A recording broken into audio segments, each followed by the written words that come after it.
I'm Jason Farman. I'm a professor at the University of Maryland in College Park, and I'm also Associate Dean of the Graduate School.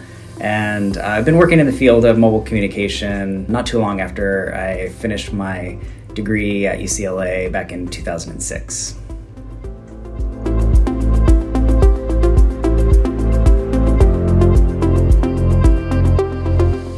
For me, I started working in the field while I was a graduate student in the School of Theater, Film, and Television at UCLA.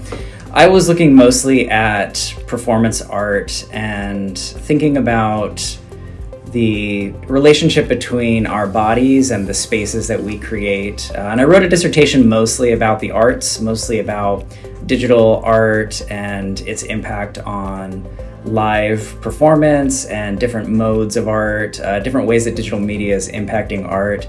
And I finished that up about a year before the first iPhone came out in 2007. And as I moved into my first tenure track job, which was in Washington State, I noticed a lot of the ways I was talking about art were happening out on the streets using mobile devices. And it struck me as a fascinating parallel. I was really concerned about the ways that the human body created different kinds of spaces with technology. And here people were bringing their mobile devices out into everyday spaces, using them in ways that were very site-specific and really shaping social embodied connection.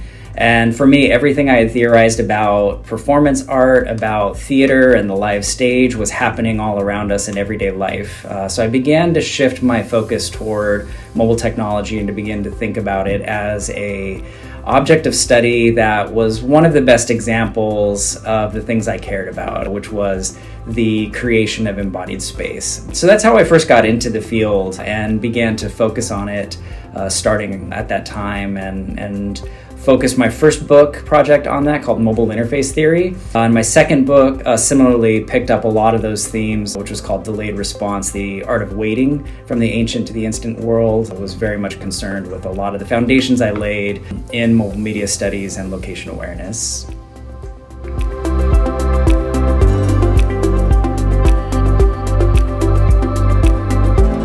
For a lot of the studies of mobile technology at the time, the trends focused on a few areas.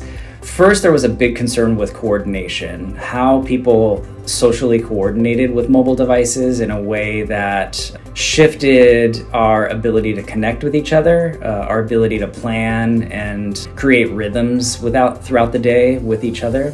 So social coordination was a big topic at the time when I started researching this. And obviously there was a rise of concerns of location awareness and the ways that mobile devices would shift our relationships to space. So site specificity, location awareness, especially with the shift toward giving very broad access to the public for very, very specific location awareness. So as that shifted and became something that was available on all of our devices, we began to utilize it in dynamic and interesting ways. So I think there was a lot of excitement about what location awareness meant for mobile culture. And so I think those two things together became a real concern of mine for mobile technology and how to study it and how to understand it, thinking about our social lives, especially our culturally specific social lives, how we coordinate those lives with mobile technologies, alongside knowing where we are with each other, creating, this concept that I use in mobile interface theory of social proprioception, of knowing where each other are in space, and it creating our own sense of self that's really dynamic and different than it might have been in previous media, the way that we can in real time locate each other and use that as useful information to understand our own identities and our own sense of self in the spaces that we've moved through.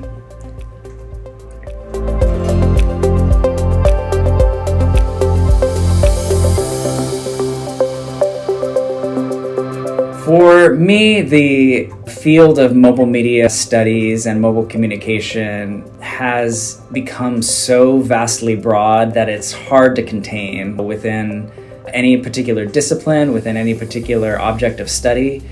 We use our mobile phones for such a wide range of things that it's hard to even encapsulate it in a field. It's hard to say that the object of study itself can be contained around a particular kind of scholarship. So what we've seen instead is that mobile media has become an object of study that is of concern for all disciplines. Across our campus, across our disciplines, we care about mobile phones and their impact on the things that we study. So from humanities scholars to social scientists to STEM researchers to designers and artists, the ways that mobile media become the object that becomes a focus area for us to be able to understand something related to our disciplines has become really vast. I think early on in the study of mobile communication, there was some really astute observations that we're calling our mobile devices, this medium. But really what's happening instead is that there are a culmination of media converging on this device. So the phone itself, the mobile phone, is the site where a lot of different media come together. So it becomes kind of a funnel for a range of activities, a range of behaviors that we can study across our disciplines. So it's just become so widely ranging in terms of the concerns within the field and also the scholars who are studying it and the kinds of disciplinary approaches they're bringing to it, I think is really vast, and ultimately I think makes it hard for us to draw any kind of boundaries around the field in a meaningful way.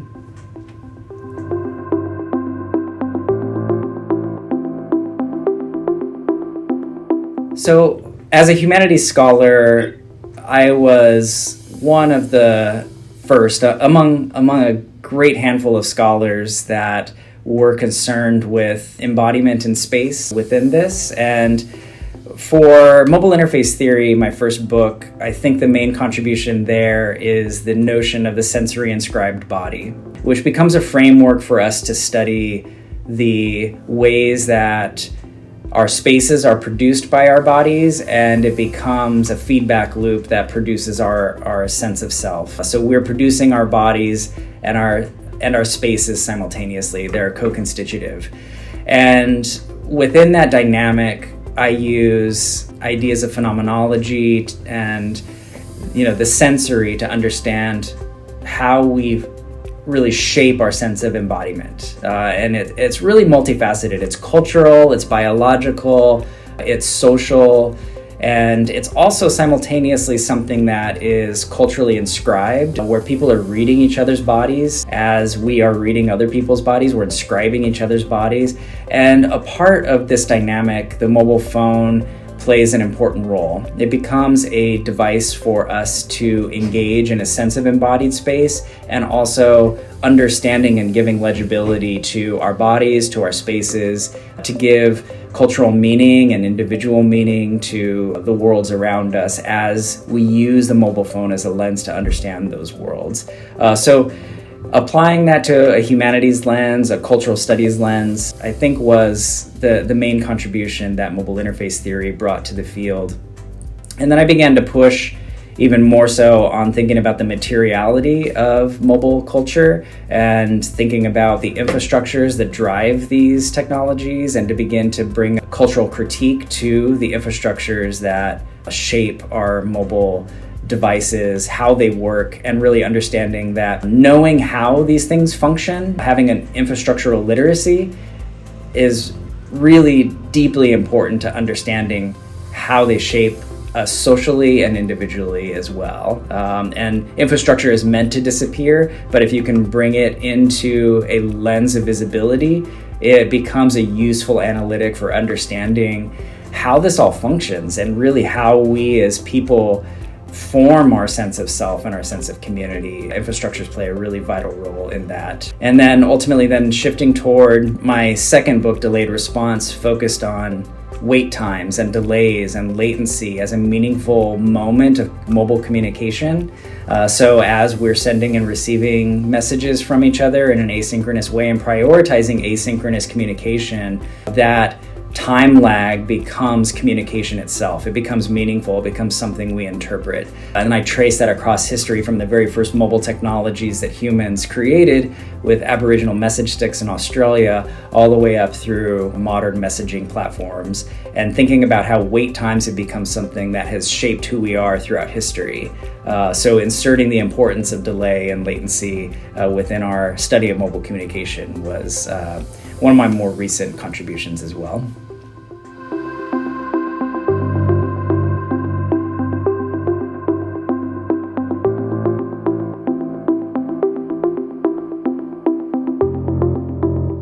When it comes to mobile storytelling, there was a lot of promise in its ability to create what we would call polyvocal narratives around space, where historically the ways that we understood spaces came through things such as statues or plaques or epigraphy, the writing on the sides of buildings, for example. And these were very limited in scope. They were often spatial narratives that were framed by those with wealth and power.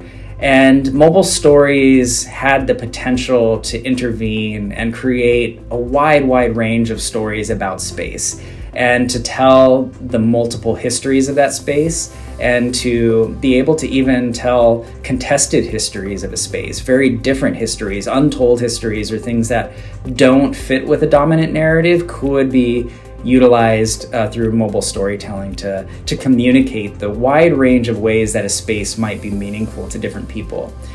So the ability to layer multiple stories on a single site was a lot of the promise of mobile storytelling and the kinds of platforms that could tell that story. So there were a wide range of storytelling platforms for mobile technology that took off across a multiple number of years, and none of them became terribly successful. They were all fairly niche, really exciting projects, but in terms of their wide adoption was fairly limited. I think the way that we've seen this taken up in more recent uses of mobile technologies are the ways that we geolocate our images about spaces. So for example, if you are visiting a place and you pull up a social media platform that has images tagged on that specific location, you can scroll through thousands of experiences of people's encounters with that location and get to see the wide range of ways that people might see it, and the ways that people might use that space in different ways as well and encounter it just through something as simple as an Instagram geolocated tag on a place. Now that misses out on the longer histories of that space and the ways that it might have been. We might use oral histories or different kinds of storytelling projects that have existed to capture some of the histories of a location. Those projects, I think, are still deeply needed, and we need to find and to continue to develop these kinds of projects that will capture the multitude of stories about place for people who happen to wander by serendipitously with their phone and wonder, what are the many stories that might have taken place in this location across history, and how can we access those beyond the dominant narrative that's told about that space to be more nuanced in what these spatial histories might be.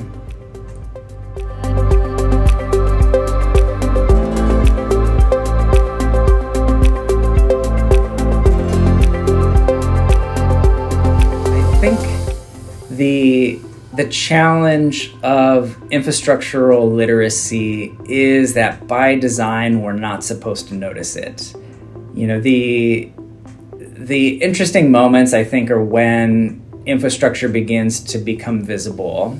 And for scholars like Martin Heidegger, for example, had the metaphor of the hammer, where when a hammer functions well, it kind of blends in with your body. It becomes an extension of your body and your agency, and you're focused mostly on what it can do for you. It's when the hammer breaks that you begin to notice it.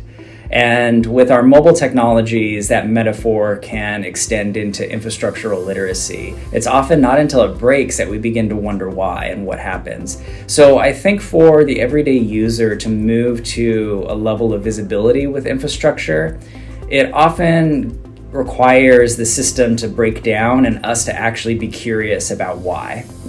So what happens when there's a database error for your app that you're trying to load?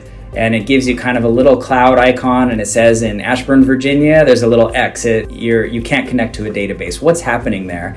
And that's something you can actually trace physically. You can think about your phone connecting through radio waves to the nearest cell tower, and everything that happens beyond that moment is physical, hardwired infrastructure. There's nothing mobile about it. It is all hardwired into the geography around us. That signal gets communicated through fiber optic cables to your cell company's databases, and then depending on what you're trying to do, often will get then kicked over to an internet server somewhere near you at a data center, and you are accessing that content and it's getting sent back to you in the same route that it went. And when that breaks down, you can actually look into that and say, where does this all exist? Where's my phone trying to connect? What is the cell tower? Where does that cell tower go?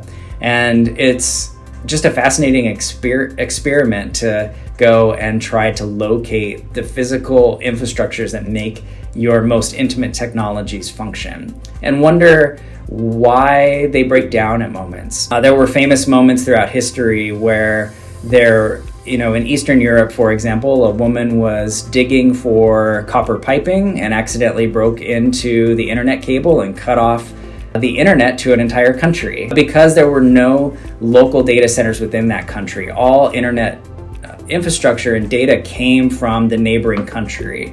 And when that got severed, it showed the vulnerabilities and the lack of redundancy in the internet for that region. So those moments of breakdown become highlights of the geographies we live in, and also some of the power dynamics of how infrastructure gets created and who it gets created for. That we have robust internet and cellular service, especially the closer you get to a university in the United States, as you move to more rural parts of the United States, it breaks down and you have very, very slow connectivity. Why? What's happening there? And often it comes down to just the physical infrastructure, who's willing to build it and support it, and for whom. So we saw this during COVID when we went entirely online. There were people completely left out because of this digital divide between those who have robust access to the internet and to mobile internet and those who don't. So those moments of breakdown highlight often power inequities that are at its very core infrastructural. Questions of how are we building infrastructure and for whom? So it's not something that the everyday person's going to think about, I think, until it breaks down. And then hopefully we can use those moments of breakdown as an analytic to say, what's wrong here? And who is this affecting? And how can we make things better on the other side of this?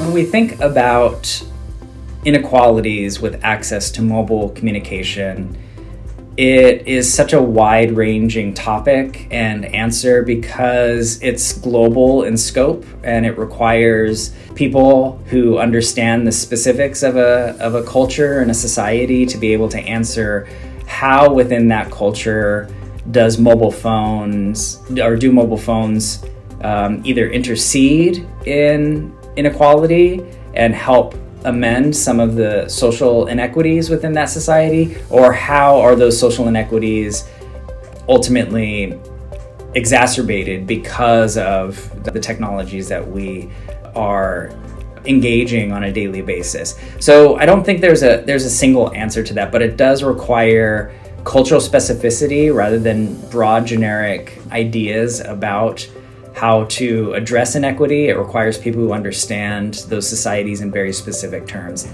I'll say one thing that has come up quite a bit in my own work studying the digital divide is, this is drawn from a student of mine who's now a professor here at the University of Maryland, Daniel Green, who wrote a book called The Promise of Access that was drawn from his dissertation. And in The Promise of Access, Stan writes about this term, the digital divide. And one of the things that he points out that I keep coming back to is that the very notion of a divide implies that once the divide is bridged, that those people who were previously disempowered because of the divide now are assumed to have access to those things and thus should be on equal playing field with everybody else that was on the other side of the divide now. And when they don't sort of raise themselves up by their bootstraps to be on that level playing field, often the fault comes back to those people. So by bridging the divide, we unfortunately create an assumption that now it's in your hands to make your life better. And so if we can simply spread technologies to people who didn't have them before, and if they don't collectively pull themselves out of poverty while we provided technology to them, there's these assumptions around the divide that are very troubling, that don't address the structural problems. Merely getting mobile phones into the hands of people around the world has not solved inequality. Technology and access to that technology does not in and of itself create a dynamic that solves the structural problems that have created that inequality in the first place. It's much more. Phones play a role in this, and we have seen people's lives improve because of access to mobile phones. And there have been some fantastic scholars across the board that have studied this within mobile media studies. They do a great job on it, and I think the best work within that field points to this fact that mobile phones are one piece of a puzzle, and they can never solve the inequalities in and of themselves. It requires so much more. The histories that created these inequalities in the first place, I think, play such an important part of how we can confront these. We need to do it in a way that is structural, historical, social, and technological. So it's all of these things, not simply providing mobile phones to people to help solve inequality.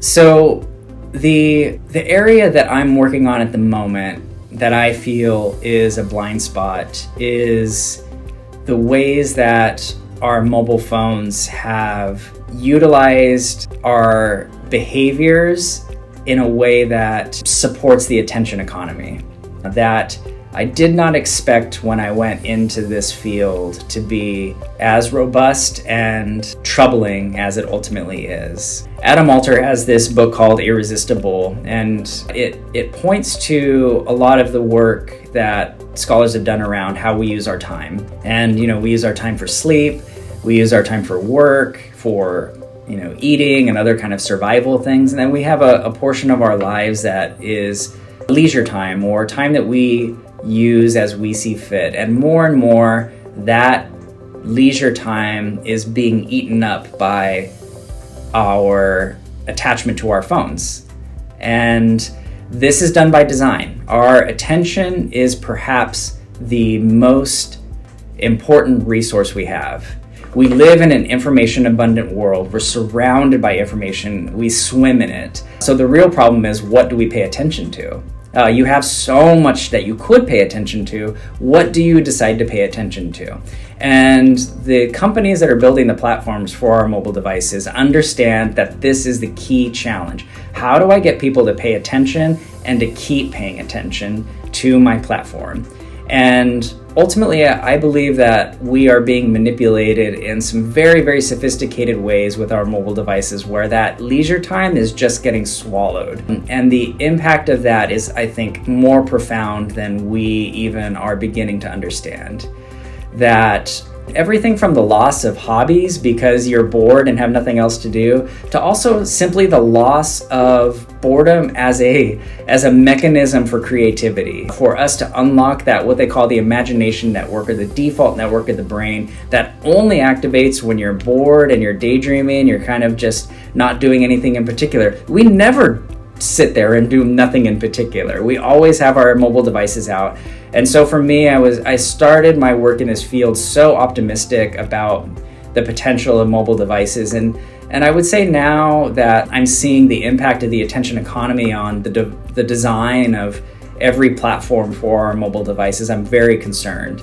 And I think scholars could do more in this area to elaborate on the impact of this and what are options out of this. What we're seeing, especially in UX design, what we're seeing in people who are trying to come up with answers for this, they're using the mobile phone as the answer to the mobile phone. They're designing things for our devices to help us manage our devices. And I'm not sure, to use Audre Lorde's term, I'm not sure that we can dismantle the master's house with the master's tools. What are our options here? I don't know that we have a good answer to this yet, but the problem is that our attention and our time are being consumed by our mobile devices in ways that I don't know that we have a very robust capability of resisting.